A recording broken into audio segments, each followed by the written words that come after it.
I am Timothy Leggette, and welcome to His Grace Anew. Thank you guys for joining in. This is part 2 on the heart of the King. Really means a lot to have you here. Today, before we get started, I'm going to answer some questions that you guys have sent me on email, instant messenger, and text message. I want to answer some of those questions now. I can only do a couple because we kind of move fast with our time here. Okay, we're going to do this one by Malcolm. Why are you guys outside? Malcolm, we're outside because we really love the weather. I mean, it feels beautiful.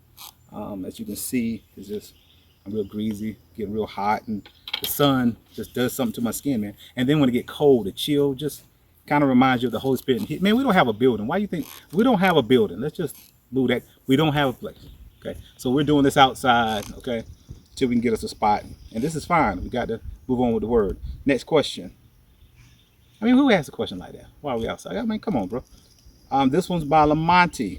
Tay, how should we approach our kids going to a school or daycare with a gay teacher? Tay, I'm gonna answer that next week. Okay, so I'm gonna put that one up, and we will go over that one when we go through how to handle conflicts. That's next week. Okay, we'll talk about that question. Good question, and I will answer it. Okay, just not today. We're on David. Next question. This one's by Tiana. You never said your opinion. Did David rape Bathsheba? I didn't say my opinion. That was intentional. I do want to point out that, Bathsheba, this probably wasn't his first time running into Bathsheba because her dad was one of David's warriors. Okay, and that's in chapter 23, verse 34. You'll see that Elan was her father. And, she more than likely took a bath there all the time. I doubt this is his first time seeing her.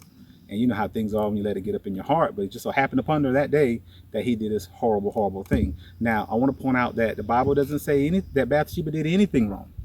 Never points her at fault at all. David wrote Psalms 51 as an apology to the Lord about the whole incident. Okay, and I want to take into account that David even points out there that some scholars believe that he had a different mom from the rest of his brothers, because he pointed out, from my mother's womb I was born in iniquity. So some felt like that meant that dad stepped down on mom. I can't say. They said David had issues like that, but I can say this. The Bible doesn't say. I've had people say because of the time she went out there and she knew the king was looking. I mean, come on. I mean, be for real. I mean, no one can flirt from me if I'm in my house and they're in their house, because I'm not going to look from my house into their house. You get it? So I don't care what somebody's done. It's your fault if you all in their window like that. Let's be for real. We'll move on. I want to go ahead to 1 Samuel 13 and want to get into some of these. I'm not going to answer any more questions. Verse 14, and it says, but now your kingdom shall not continue. The Lord has sought for himself a man after his own heart. And this is when we see that Samuel's talking to Saul. He's explaining to him that, Saul, you messed up. Okay, so now God is putting somebody else in your place that's after his heart. And you see the same thing in Acts chapter 13 and 22.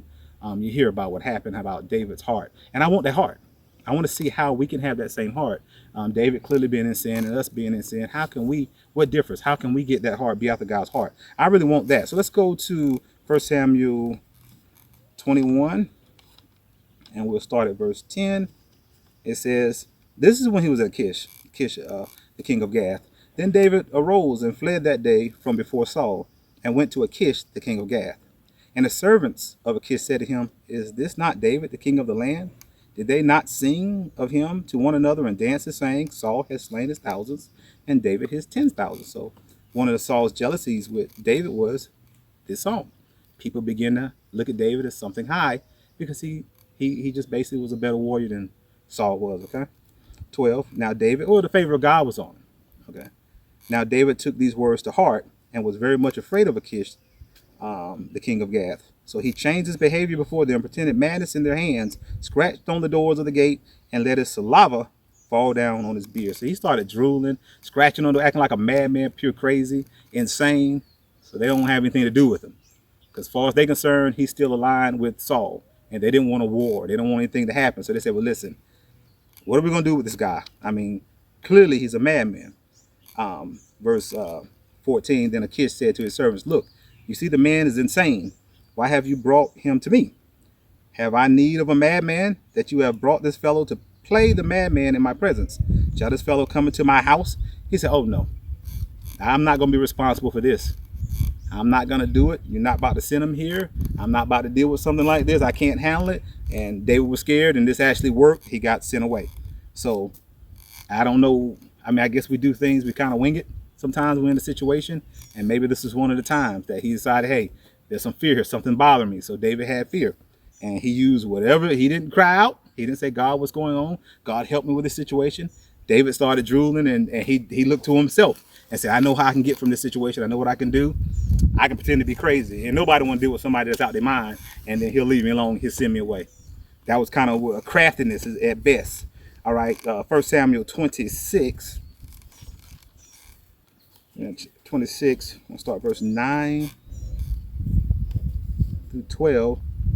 But David said to Abishai, do not destroy him, for who can stretch out his hands against the Lord's anointed and be guiltless? Y'all already caught it. This is the second time that he caught Saul. And during this time, he could have, Abishai, listen, I'll just take a spear and I'll pin it straight to Saul. Saul, God has put, I mean, he's saying basically, David, God has given you your enemies, and we can set them down right now. Abishai was the elder son of Zeruiah. He was his military leader. And he's saying, listen, we can deal with him right now. It's happened again. Let's get rid of him. Let's pin him down. And David is saying, no, you'll still be guilty.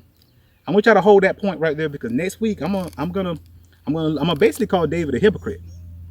And I know you can't talk about King David like that. How dare we say anything wrong about King David? I think he's a warrior too. But because of what he just said, he wouldn't let Abishai kill him. He said nobody can do that and be guiltless. But next week I'm gonna call him a hypocrite, because I'm gonna read something that happened to you, that David did, that kind of goes against this 100%. You're gonna see. Don't judge me yet. Don't send me no negative stuff. Just give me a chance. David said, furthermore, as the Lord lives, the Lord shall strike him. See, his God can strike him. It's not my job to strike him. Or his day shall come to die. Or he shall go out to battle and perish. So it shows that Saul goes out to battle, and during the battle, he can perish. So let us not do nothing. Verse 11, the Lord forbid that I should stretch out my hand against the Lord's anointed, but please take now the spear and the jug of water that are by his head, and let us go. So David took the spear and the jug of water by Saul's head, and they got away. And no man saw or knew it or awoke, for they were all asleep, because the deep sleep from the Lord had fallen on them. And he ended up crying out, saying, listen, I got your stuff. I could have killed you again. And Saul blessed him and said, listen, and you could have got me and you didn't. But Saul didn't mean it. And he knew that Saul would eventually try to kill him. So it didn't come into play. But next week, I'm going to get into exactly how I found that David's heart would have definitely been a heart of God, because he did some things that there's no way I would have done it. And in that same time, it's going to show us a little bit about how David, he really does cry out to God in this time of need, but he's a person. I mean, he goes through his ups and downs like anybody else, just like us. Why wouldn't we need that? I'm thirsty, man. I'm over here dying. You see the sun burning me up, and you're over here fighting bugs. You think the bugs aren't fighting me too? I'm thirsty, bro. I mean, you got one job, man. I say, look, just hand me the bottle of water whenever I ask you to, so I don't melt. Thank you, guys. I got kids. That's Sergio.